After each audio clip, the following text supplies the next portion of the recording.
தேவன் திறக்கும் ஊற்று. ஆண்டவர் திறக்கின்ற ஊற்று அப்படின்னு சொல்லிட்டு பார்க்க போகின்றோம். ஊற்றுனா நம்ம கிணறு தோண்டும்போது தண்ணீர் ஊற்று பெருக்காக வரும். அதுதானா? ஊற்று தண்ணீரே ஜீவன் தருநதியே, ஊற்று தண்ணீரே ஜீவன் தருநதியே, ஊறி பெருகிடு ஊற்று தண்ணீரே, ஊரெல்லாம் பாய்ந்திடும் ஜீவன் தருநதியே. அப்படின்னா ஊற்று தண்ணீர் அது சாதாரண தண்ணீர் அல்ல. உங்களையும் என்னையும் ஆன்மீகத்தில் வளர்த்தி உயர்த்துகின்ற ஜீவ தண்ணீராகிய பரிசுத்த ஆவியை ஆண்டவர் தர வல்லவராக இருக்கின்றார். இன்னைக்கு எல்லாருமே ஆவியில் நிரம்பணும். அப்போ என்ன பண்ணணும்னா யோவான் 4வது அதிகாரம் 14வது வசனத்தின்படி, நான் கொடுக்கும் தண்ணீரை குடிக்கும் எவருக்கும் என்றுமே தாகம் எடுக்காது. நான் கொடுக்கும் தண்ணீரை அதை குடிப்பவருக்கு பொங்கி எழும் ஊற்றாக மாறி நிலை வாழ்வை அளிக்கும் என்றார். ஆண்டவர் தரும் தண்ணீர் நிலை வாழ்வை தரும் ஜீவ தண்ணீர். அது ஜீவ தண்ணீர், சாதாரண தண்ணீர் அல்ல. அதை யாருக்கு கொடுத்தார்னா சமாரிய மகள். அவள் ஒரு பாவி, அவள் ஒரு திருமணமாகாத பொன். ஆனால் ஒரு 7 கணவருக்கு கள்ளக்காதல்னால அப்படி இணைக்கப்பட்ட ஒரு மகள் ஆண்டவராகிய கடவுளை சந்திப்பதற்காக வருகின்றாள். அவர் ஜீவ ஊற்றை கொடுக்கின்றார். ஜீவ ஊற்றை ஆண்டவரிடமிருந்து பெற்றுக்கொள்கின்றார். ஒரு நற்செய்தி அறிவிக்கின்ற இடத்துலலாம் அவளுடைய பெயரும் புகழும் அறிவிக்கப்படுகின்றது. இந்த ஜீவ ஊற்று நமக்கு கிடைத்தால் அது வித்தியாசமாகவே இருக்கும். வித்தியாசமான ஒரு அனுபவம் நம்ம பெற்றுக்கொள்ள முடியும். அந்த ஜீவ ஊற்றுக்காக தாகத்தோடு கேட்கணும். ஆண்டவர் சொல்கின்றார், தாகம் உள்ளவன் மீது தண்ணீரை ஊற்றுவேன் என்று. ஜீவ தண்ணீர் பொங்கி பொங்கி பொங்கி பொங்கி பொங்கி உள்ளத்திலிருந்து, ஆண்டவருடைய உள்ளத்திலிருந்து ஆறாக பெருக்கெடுத்து வருகின்ற ஜீவ தண்ணீர் உங்களை நிரப்பும், என்ன நிரப்பும். அது மட்டும் இல்லை, உங்கள் வீட்டில் உள்ள எல்லாரையும் நிரப்பும். அது மட்டும் இல்லை, உங்கள் தெருவில் ஆறாக பெருக்கெடுத்து ஓடும். தெருவில் உள்ளவங்கள் எல்லாம் வித்தியாசமாக இருப்பாங்க. அங்கே சண்டை இருக்காது, சச்சரவு இருக்காது, அன்பாக இருப்பாங்க, ஒருவருக்கு ஒருவர் ஆசீர்வாதமாக இருப்பாங்க, உள்ளவங்க எல்லாத்தவங்களுக்கு கொடுத்து உதவுவாங்க. அப்படியே இருக்கும். அந்த ஜீவ தண்ணீருக்காக நீங்கள் ஆர்வத்தோடு கேட்கணும். பாருங்க, சமாரிய மகள் ஜீவ தண்ணீரை பெற்றதும் ஓடுதான். அவள் விட்டுட்டு வந்த அந்த ஊர்லேருந்து வந்த பார்த்தீங்களா, காலி குடத்தோடு அந்த ஊரில் ஓடுதான். மகிழ்ச்சி பொங்க ஜீவ தண்ணீரை பெற்றுக்கொண்டதுனால் அவளுக்குள்ளே ஒரு உற்சாகம், ஆவிக்குரிய உற்சாகம் கடந்து வருகின்றது. ஆவிக்குரிய கண்கள் திறக்கப்படுகின்றது, ஆவிக்குரிய இதயம் திறக்கப்படுகின்றது, ஆவிக்குரிய வாய் திறக்கப்படுகின்றது. ஓடுகின்றான். மெதுவாக நடக்கல, ஓடுதான். மகிழ்ச்சி பொங்க ஆவிக்குரிய பரிசுத்தாவினால் நிறந்தவளாக பரலோக செய்தியை எடுத்து சொல்வதற்காக ஓடுகின்றான். ஓடி, நான் ஒருவரை கண்டேன், என்னிடமிருந்த எல்லாவற்றையும் சொன்ன ஒருவரை நான் கண்டேன், அவர் மெஸ்ஸியா அப்படின்னு சொல்லிட்டு ஜீவ தண்ணீருக்காக அவருடைய உள்ளத்திலிருந்து ஆறாக பெருக்கெடுத்து வந்து ஜீவ தண்ணீர் தருவார். அடுத்தது பாருங்க, 3 ஜீவ ஊற்று. பைபிளில் நிறைய ஊற்றுகள் இருக்குது. 3 ஜீவ ஊற்றை பற்றி பார்க்க போகின்றோம். 1 சமாரிய மகளுக்கு ஆண்டவர் கொடுத்த ஜீவ ஊற்று. 2வது பார்த்தீங்கன்னா யோவான் 7வது அதிகாரம் 37வது வசனம். யோவான் 7வது அதிகாரம் 37வது வசனம். அதில் என்ன எழுதப்பட்டிருக்கு என்றால், திருவிழாவின் இறுதி பெருநாளின் போது இயேசு எழுந்து நின்று உரத்த குரலில் யாரும் மெதுவா சொல்லல, உரத்த குரல்ல, யாரேனும் தாகமாயிருந்தால் என்னிடம் வரட்டும், என்னிடம் நம்பிக்கை கொள்வோர் பருகட்டும், அவருடைய உள்ளத்திலிருந்து வாழ்வு தரும் தண்ணீர் ஆறாய் பெருக்கெடுத்து ஓடும் என்றார். பாருங்க, ஆண்டவர் தருகின்ற தண்ணீர் சாதாரண தண்ணீர் அல்ல. ஆண்டவருடைய உள்ளத்திலிருந்து பெருக்கெடுத்து வருகின்ற அந்த ஜீவ தண்ணீரை என்ன பண்ணணும், நம்ம தாகத்தோடு பெற்றுக்கொள்ளணும். அது ஆறாக பெருக்கெடுத்து ஓடு வரும். அந்த தண்ணீரை தாகம் தீர தீர குடிக்கணும். குடிக்கின்ற வேளையிலே இந்த தண்ணீர் நமக்குள்ளே பொங்கி பொங்கி பொங்கி பொங்கி வழியும். நேற்று சொன்னேன் பாருங்க, என் கூட ஆஸ்பத்திரியில் வேலை பார்க்குற எல்லா ஸ்டாஃப் அவங்க இந்துக்களும் இருந்தாங்க. பார்த்திங்கன்னா அந்த வசனங்களை சொல்ல சொல்ல சொல்ல சொல்ல நான் பேச வந்தது ஒன்று, ஆனால் ஆண்டவர் அவருடைய உள்ளத்தை பார்க்கின்றார், ஒவ்வொருடைய உள்ளத்தையும் பார்க்கின்றார், அவருடைய தேவைகளை சந்திக்கின்றார். அதனால என்னுடைய வாயில் அவருடைய வார்த்தைகளை புதிய புதிய வார்த்தைகளை போடுகின்றார். எல்லா பிள்ளைகளும் அப்படியே உள்ளத்தில் இருந்த துக்கத்தோடு வந்தோம் சிஸ்டர், இப்போ ஆண்டவர் எங்களுக்கு விடுதலை தந்தார் அப்படின்னு சொல்லிட்டு.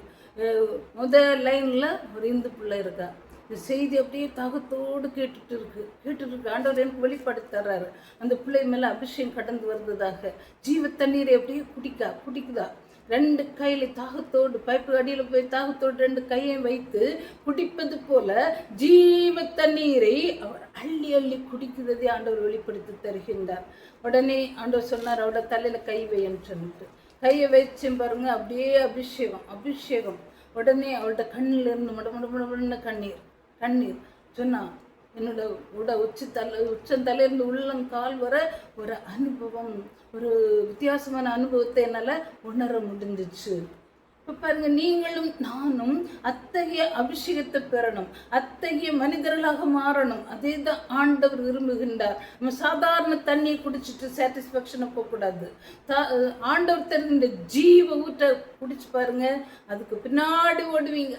ஆண்டவர் பின்னாடி ஓடுவீங்க, மனிதர் பின்னாடி ஓட மாட்டீங்க, பணத்துக்கு பின்னாடி ஓட மாட்டீங்க. காரணம் ஆண்டவர் தேவைகளை சந்திக்கின்றவராக இருக்கின்றார். மீண்டும் சொல்கிறேன், சாலமன் ஞானத்தை மட்டும்தான் கேட்டார், கேளாத பெரு செல்வத்தை ஆண்டவர் கொடுத்தார். கேளாத ஆண்டவர் பெரு செல்வத்தை கிடைக்கணும் என்றால் நீங்களும் நானும் ஆண்டவரை தேடணும். ஆண்டவரை தேடக்கூடிய பிள்ளைகளாக, ஆண்டவர் நம்முடைய இதயத்தில் தங்கக்கூடிய பிள்ளைகளாக, ஆண்டவர் நம்முடைய வீட்டில் உலாவுகின்ற பிள்ளைகளாக மாறணும். அப்படின்னா இந்த ஜீவ தண்ணீரை நம்ம குடிக்கணும். இந்த ஜீவ தண்ணீர் ஆண்டவர் மட்டும்தான் தர முடியும், மனிதர்களால் தர முடியாது, காசு பணத்தால் தர முடியாது, ஆண்டவரால் மட்டும்தான் தர முடியும். Price the Lord.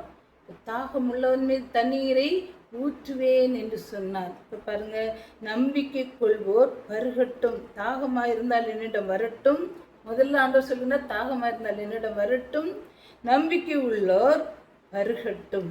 அவருடைய உள்ளத்திலிருந்து வாழ்வு தரக்கூடிய தண்ணீர். இறந்தாலும் நம்ம உடம்பு அப்படியே மண்ணோடு மண்ணாக மக்கி போகும், புழு சாப்பிட்டு மண்ணோடு மண்ணாக மக்கி போகும். நம்முடைய ஆன்மா பரலோகத்திலே செல்லும். நம்முடைய ஆன்மா பரலோகத்திலே மகிழ்ச்சியோடு ஆடிப்பாடி ஸ்துதித்து ஆராதிக்கும். நினைச்சு பாருங்க, யோனுக்கு சாதாரண நம்மளை போல ஒரு மனிதன், ஆண்டவருக்கு திருமணமாய் குழந்தைகள் எல்லாம் பிறந்திருக்கு. ஆண்டவர் கூட அவர் 360 ஆண்டுகள் வாழ்ந்திருக்கின்றார். அதில் 300 ஆண்டுகள் ஆண்டவரோடு நடந்திருக்கின்றார். ஆண்டவர் கூட நட்புறவு கொண்ட பிற்பாடும் குழந்தைகளை பெற்றெடுத்திருக்கின்றார். ஆனால் ஆண்டவருடைய எவ்வளோ பரிசுத்தமாக நடந்திருக்கான்னு பாருங்க. ஆண்டவருடைய எவ்வளோ பரிசுத்தமாக நடந்ததுனால அவருடைய ஆவி ஆத்மா சரீரத்தோடு பரலோகத்துக்கு எடுத்து செல்லப்பட்டார். ஆண்டவர் எதிர்பார்ப்பது நீங்களும் நான் என்ன பண்ணணும்? ஆண்டவரோடு இருக்கணும். ஆண்டவர் தோல் மீது சுமக்கப்படுகின்ற பிள்ளைகளாக, ஆண்டவருடைய மார்போடு சாய்ந்திருக்கின்ற வேளையிலே அவருடைய இதய துடிப்பை நம்ம கேட்க முடியும். ஜீவ நீரூற்று பொங்கி வருகின்ற ஜீவ நீரூற்றை குடிக்கின்ற வேளையிலே அவருடைய மார்பில் நம்ம சாய்ந்திருக்கும் போது அவருடைய இதய துடிப்பை நமக்கு உணர முடியும். பரிசுத்தத்தால் வாழ முடியும், மகிழ்ச்சியாக வாழ முடியும். முணுமுணுப்பு இருக்காது. முணுமுணுப்புகளையும் கோபத்தை எரிச்சலையும் சாத்தான் கொண்டு வருவான். ஆண்டவர் அப்படி இல்லை, என் பிள்ளைங்க மகிழ்ச்சியாக இருக்கணும், என் பிள்ளைங்க என்னை போல சந்தோஷமாக இருக்கணும், அதே தான் ஆண்டவர் விரும்புகின்றார். Price the Lord. ஹல்லேலூயா. பாருங்க, 3வது நீரூற்று, 2 நீரூற்று சொன்னேன், 3வது நீரூற்று யோவான் 19வது அதிகாரம் 33-34 வசனங்கள். பின்பு அவர்கள் இயேசுவிடம் வந்தார்கள். அவர் ஏற்கனவே இறந்து போயிருந்ததைக் கண்டு கால்களை முறிக்கவில்லை. ஆனால் படைவீரர்கள் ஒருவர் இயேசுவின் விலாவை ஈட்டியால் குத்தினார். உடனே இரத்தமும் தண்ணீரும் வந்தன.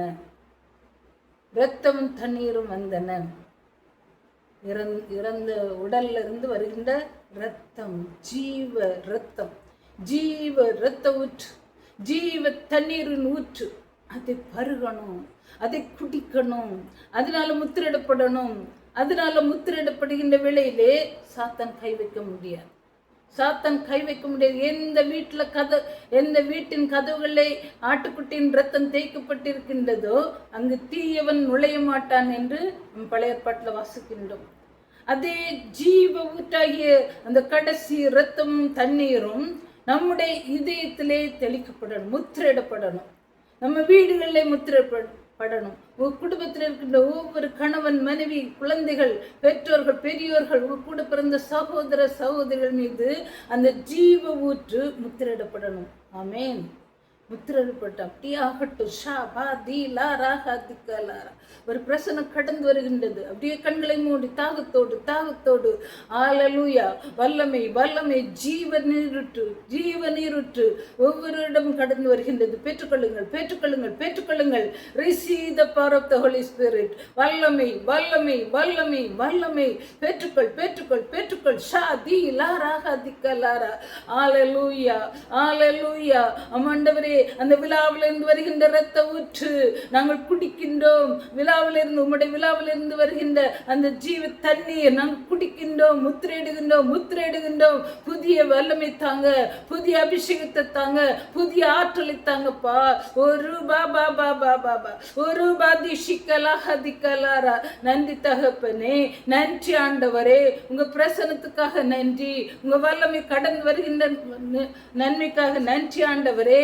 நன்றி அப்பா, நன்றி. ஒவ்வொரு மகனை மகளை ஆசீர்வதிப்பீராக. பொறுப்பெடுத்துக் கொள்வீராக. வழி நடத்தும்படியாக ஜெபிக்கின்றோம் என்னுடைய ஜீவனுள்ள பரலோக பிதாவே. ஆமேன். Praise the Lord. இன்னுமாக தேவையற்ற குற்றச்சாட்டுகள். குற்றச்சாட்டுகள். தொடக்க நூல் 26வது அதிகாரம் 20வது வசனம். கொராரில் இருந்த மேய்ப்பர்கள் ஈசாக்கின் மேய்ப்பர்களோடு இந்த தண்ணீர் எங்களதே என்று வாதாடினார்கள். இவ்வாறு அவர்கள் அவரோடு தகராறு செய்ததால் அந்த கிணறுக்கு அவர் ஏசேக் என்று பெயரிட்டார். ஏசேக் என்றால் குற்றச்சாட்டு. ஈசாக்கு பஞ்ச காலத்தில் என்ன பண்ணுகின்றார்? கிணறு தோண்டுகிறார். தண்ணி இல்லைன்னு சொல்லிட்டு கிணறு தோண்டுகின்றார். அங்கே ஒரு நீரூற்று காணப்படுகிறது. ஈசாக்கு தோண்டிய கிணத்துல நீரூற்றை கண்டவுடனே அந்த ஊரில் உள்ளவங்க ஓடி வர்றாங்க. இது எங்களது அப்படின்னு சொல்லிட்டு அப்படியே சண்டை போடுதாங்க. இவர் என்ன பண்ணுறாரு? அமைதியாக கொடுத்துட்டு அவர் போயிட்டார், குற்றஞ்சாட்டினதுனால. ஈசாக்கின் வாழ்க்கையில் கண்ட முதல் ஊற்று அது ஏசேக்கு. 3 இடம் சந்திக்கின்ற அந்த சந்திப்பில் அவருக்கு அந்த நீரூற்று கிடக்கின்றது. ஆபிரகாமின் கிணறு வெட்டப்பட்ட இடம் அந்த ஜங்ஷன். அவர் ஜெபிக்கின்றார், அந்த நீரூற்று அவருக்கு கிடைச்சது. அந்த மக்கள் என்ன பண்ணுதாங்க? அப்படியே சண்டை போட்டு குற்றம் சாட்டி இது எங்களதேன்னு சொல்லிட்டு எல்லாம் சொல்லி கடைசியில் என்ன பண்ணுதாங்க? அந்த நீரூற்றை இவர் கொடுத்துட்டு போயிட்டார். அது கடவுள் வைத்த இடம். இந்த நீரூற்று கிடைச்சது கடவுள் கொடுத்தது. ஆனால் அவர் அப்படியே பேசாமல் கொடுத்துட்டு போயிட்டார். இன்னுமாக ஆண்டவர் அது அந்த குற்றஞ்சாட்டியதுனால எங்களது என்று சொல்லி அவரை குற்றஞ்சாட்டினதுனால ஏசேக் என்று அவர் அதற்கு பெயரிட்டார். 2வது பார்த்தீங்கன்னா தேவையற்ற போராட்டம். வாழ்க்கையில் தேவையற்ற போராட்டத்தை கொண்டு வரும். இப்போ தொடக்க நூல் 26வது அதிகாரம் 21. மீண்டும் அவர்கள் வேறொரு கிணற்றை தோண்டினர். முன்பு போல அதை பற்றியும் வாக்குவாதம் ஏற்பட்டது. எனவே அதற்கு சித்னா என்று அவர் பெயரிட்டார். சித்னா என்பது தேவையற்ற போராட்டம். அவர் வேறொரு இடத்துல போய் கொஞ்சம் தள்ளி போய் அவர் திரும்பவும் கிணத்தை தோண்டுகின்றார். அங்கே ஆண்டவர் நீரூற்றை கொடுக்கின்றார். வறட்சியான இடத்திலே நீரூற்றை கண்டடைகின்றார். திரும்பவும் மக்கள் என்ன சொல்லுன்னா, இது எங்க நீரூற்று அப்படின்னு சொல்லிட்டு போராடுகின்றார்கள். அதற்கு சித்னா என்று பெயரிட்டார். அந்த கிணத்தை என்ன பண்ணார்?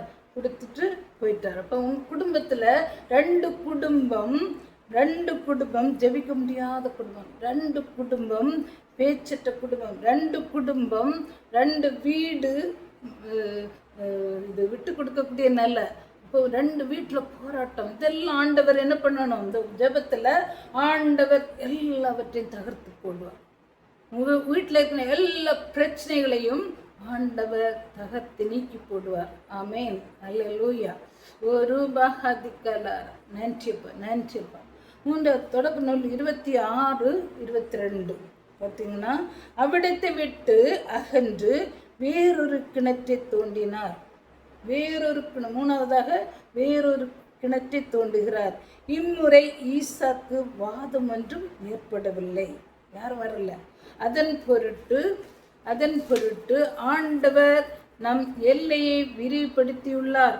நாட்டில் நாம் வளர்ச்சியுறுவோம் என்று சொல்லி அதற்கு ரஹாபேத் என்று பெயரிட்டார். எல்லைகளை விரிவாக்குவார். உங்க எல்லைகளை விரிவாக்குவார். ரஹாபத் என்று பெயரிட்டார். அங்கே வாக்குவாதம் செய்ய யாரும் வரல.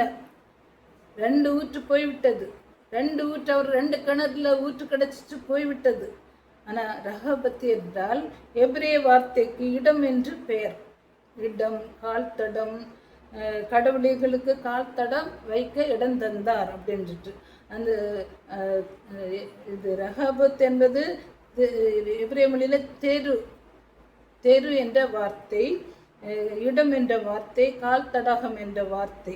இப்போ பாருங்க, ஆண்டவர் இடத்தை கொடுத்தார், அறையை கொடுத்தார், தெருவை கொடுக்கின்றார், இன்னுமாக சிட்டியை கொடுக்கின்றார், பட்டணத்தை கொடுக்கின்றார். ஜெபிக்கின்ற ஒவ்வொரு பிள்ளைகளும், ஒவ்வொரு மகனும் கால் வைக்கின்ற இடத்தை ஆண்டவர் உங்களுக்கு தருவார். ஆமேன் சொல்லுங்க. ஆமேன். ஆண்டவர் உங்களுக்கு ரஹாபத்தை தருவார். ரஹாபத் அப்படின்னு சொன்னா ஆண்டவர் நீங்க கால் வைக்கின்ற இடத்தை தருவார். ஆண்டவர் கூட இருந்தாதான், பரிசுத்தமான வாழ்க்கை வாழ்ந்தாதான் ஆண்டவர் கால் வைக்கின்ற இடத்தை தருவார், தெருவை தருவார், பட்டணத்தை தருவார். தெருவை பட்டணத்தையே உங்களுக்காக தருவார். அந்த பட்டணத்தை நீங்கள் கைப்பற்றணும்னா ஆவிக்குரிய மக்களாக மாற்றுவதற்காக இவ்வாறாக அவர் எல்லையை விரிவாக்கினார்.